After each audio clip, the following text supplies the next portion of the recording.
আসসালামু আলাইকুম। আজকে একটু নান রুটি করব, নান বলে না তন্দুল। এখানে দিয়ে দিছে একটা ডিম, একটু রসুন বাটা, একটু চিনি, লবণ। আর এখানে ইস্ট অ্যাক্টিভ করার জন্য দিয়ে দিলাম ইস্টের মধ্যে হালকা গরম পানি আর একটু চিনি দিয়ে এটাকে ঢেকে রেখে দেবো ইস্টটা যেন অ্যাক্টিভ হয়। আর ইস্টটা একটু ঠান্ডা হয়ে আসলে দিয়ে দেবো একটু বেশি পরিমাণে গুঁড়ো দুধ।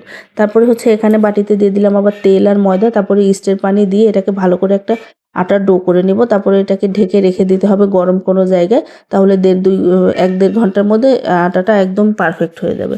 তারপরে রুটি বেলে নিচ্ছি, আর রুটিটা তাওয়ায় দেওয়ার আগে অবশ্যই পানি দিয়ে দিতে হবে। পানি দিয়ে দিলে রুটিটা এই তাওয়াতে লেগে থাকবে। আর ফ্রাই প্যানে আসলে দিলে কি হয়, পানি শুকানোর পরে পড়ে যায় উল্টালে।